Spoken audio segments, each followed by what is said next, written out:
Olá, bom dia. Bom dia. Você está assistindo ao Visual. É um programa acessível da TV Brasil. Participe, comenta lá no nosso Facebook. O nosso endereço é facebook.com/Visual TV Brasil. Direto do Rio de Janeiro, o Visual começa agora.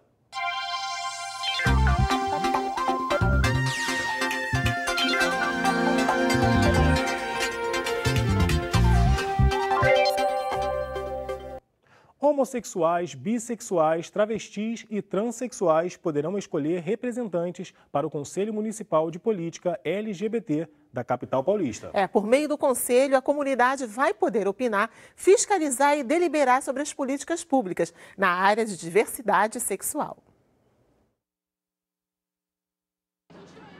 A agenda das políticas voltadas à população LGBT é recente. Em São Paulo, homofobia e transfobia são infrações passíveis de multa, apesar de ainda não constarem como crimes no Código Penal brasileiro. Pessoas do mesmo gênero podem se casar no civil, mas ainda há muitos direitos não garantidos e a luta passa pelo engajamento político. É fundamental para a garantia de direitos, né? Aliás, os direitos humanos eles só são conquistados com essa participação, né? À medida em que a população vai à rua, à medida que a população se manifesta. Na capital paulista, gays, lésbicas, bissexuais, travestis e transexuais podem se candidatar ao Conselho Municipal de Políticas LGBT. O órgão deverá ser consultado pela Prefeitura antes da tomada de decisões que envolvam o público e terá a função de acompanhar e fiscalizar o cumprimento das políticas. Ele pode deliberar sobre, por exemplo, o aspecto e a função das nossas políticas, dos nossos serviços, a proposta orçamentária, ou seja, aquilo que a gente pretende ter de orçamento para fazer aquilo que a gente se comprometeu a fazer com a cidade, passa pelo Conselho e passa a ser deliberado pelo Conselho. Em São Paulo existe também o Conselho Estadual, que caminha agora para o final do primeiro mandato. Uma das principais articulações tem sido feita com a Secretaria de Segurança Pública, na luta para garantir, entre outras demandas, que a homofobia e a transfobia possam constar nos boletins de ocorrência e para que as polícias militar e civil recebam curso de formação sobre direitos da população LGBT. Representante do segmento gay, Dário acredita no papel dos conselhos, mas lembra que a existência dessa instância não deve criar a sensação de que os problemas estão resolvidos. É apenas um instrumento, um meio, né, que não exclui os outros meios, né? Muitas vezes ele pode ser um obstáculo, né, dependendo de como ele se constrói, de como ele é elaborado. Agora, independente disso, a participação da sociedade civil é fundamental.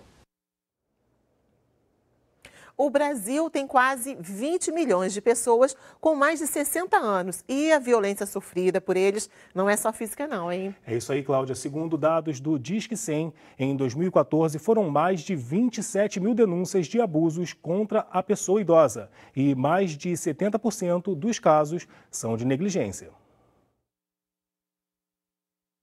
Desrespeito, palavra que infelizmente passou a fazer parte do vocabulário de muitos idosos. No dia a dia, eles vivem episódios lamentáveis. Transporte coletivo, às vezes o povo senta, os jovens sentam, alguns dão lugar, mas outros não dão. Afronta que é ainda maior quando a agressão é verbal, psicológica e até física. A mãe tinha uma pequena pensão e essa criatura queria tomar a parte dessa pensão e como ela não conseguia, então ela agredia verbalmente, agredia fisicamente e era uma situação péssima. Eu ficava observando e às vezes chamava ela para conversar com ela, explicava para ela que não era justo fazer aquilo com uma pessoa idosa, que é uma pessoa que não se comovia, assim, uma pessoa que não saía da cama. De acordo com a Delegacia do Idoso, as principais ocorrências de violência são ameaças, maus tratos, lesões corporais e apropriação de bens. O que chama a atenção é que a maioria desses crimes é cometida por parentes ou por pessoas de confiança do próprio idoso. A Comissão de Direitos do Cidadão da Câmara de Vereadores realizou uma audiência pública para discutir políticas e medidas que possam garantir os direitos dos idosos. Para garantir acesso às políticas públicas, acesso ao transporte público, respeito, sobretudo respeito ao idoso, e aí a gente tem uma cidadania plena. Os casos de violência devem ser denunciados na Delegacia Especial de Atendimento ao Idoso ou na Defensoria Pública. Muitas vezes é um outro familiar que se encontra incomodado com a situação, um vizinho ou até em alguns casos o próprio idoso se dirige à Defensoria especializada em proteção aos direitos da pessoa idosa para formalizar essa denúncia. Também é possível denunciar casos de abusos contra os idosos ligando para o Disque 100, da Secretaria de Direitos Humanos.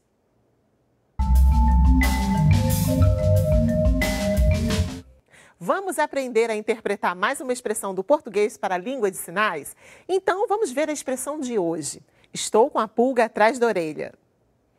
A interpretação feita pelo Jonatas dá a entender que ele está realmente com uma pulga atrás da orelha dele. Notem que ele usou os seguintes sinais: pulga, atrás e orelha. Mas, na verdade, o que queremos dizer com essa expressão é que estamos desconfiados. Isso aí. Vamos interpretar agora, então, da maneira correta?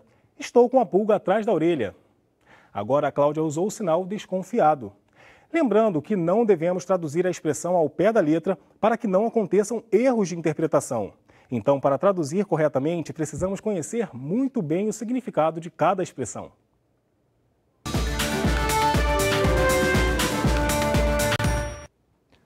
Olá, muito bom dia para vocês que acompanham o Visual. Aqui na TV Brasil, o futebol está a todo vapor com o Mundial Sub-20 e a Copa do Mundo de Futebol Feminino. Mas o futebol de 7 para atletas com paralisia cerebral também vive um momento importante. Começou nessa semana na Inglaterra o Mundial da categoria. E a nossa seleção estreou com o pé direito. Na última quarta-feira, o Brasil passou por cima da Escócia por 6-0. Um massacre. Os gols brasileiros foram marcados por Jean, Fernandes, Wanderson, Jonathan e pelo Zeca, que fez logo 2. O Brasil está no grupo C, que tem, além da Escócia, as seleções dos Estados Unidos e da Venezuela. A próxima partida da equipe canarinho é contra os venezuelanos nesta sexta-feira, a partir da 13h, horário de Brasília. No domingo, é a vez de encarar os americanos. Os 2 melhores colocados do grupo passam para a fase de oitavas de final do torneio. A grande final acontece no dia 28 de junho. Você pode assistir aos jogos no site oficial da competição. O endereço é www.cp2015.com. Vale lembrar que o Brasil nunca conquistou esse título. Então, vamos reforçar essa torcida? Bom, eu fico por aqui e essas foram as notícias paralímpicas dessa semana. E olha só que legal, hein? Em São Paulo, uma exposição une arte e tecnologia. É isso aí, Cláudia. É o Festival Internacional de Linguagem Eletrônica, que vai até o dia 16 de agosto. A vanguarda da arte eletrônica está em São Paulo. E tem muita luz e movimento. Nos LEDs, a sinapse cerebral. Na meditação digital, as ondas e o som reagem ao movimento. Tem tudo aqui, tem para quem gosta de tecnologia, para quem gosta de arte, para quem vem se divertir. Aqui o movimento dos cílios define o som. Para cada piscadela, uma batucada diferente. Pisquei com um olho só, foi um pouquinho diferente quando eu pisquei com 2 olhos. Aí ela muda toda hora.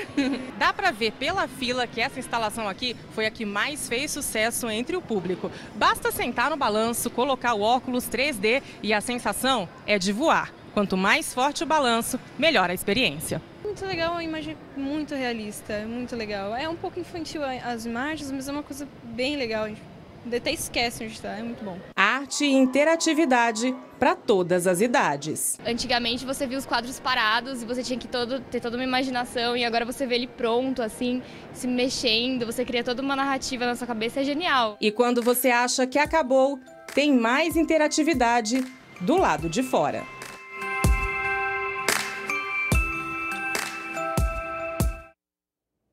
Agora a gente fala de solidariedade.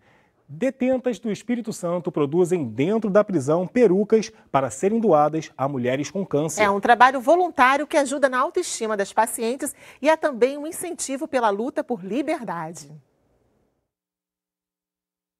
O barulho da máquina de costura quebra o silêncio da prisão. Isabela cumpre pena no presídio feminino de Colatina, no noroeste do Espírito Santo. Vim parar por causa de uma escuta telefônica envolvida ao tráfico de drogas e às vezes a gente entra na vida errada por acaso, né? E acabamos pagando o preço depois. Hoje, ela e outras detentas são personagens principais de uma história de solidariedade, graças a essas mulheres, integrantes de uma ONG que ensinaram a elas a confeccionar perucas para pacientes com câncer. É muita solidariedade da nossa parte, que estamos diretamente ligados, e da parte de quem está lá em casa que resolve, vou cortar meu cabelo e vou doar.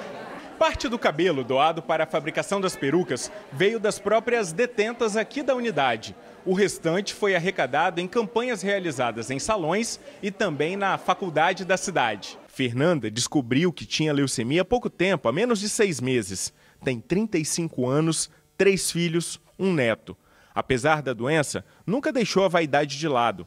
Ficou surpresa com o trabalho das detentas e grata pelo presente. Quando eu tive o meu diagnóstico, a primeira coisa que a gente pensa, vou morrer.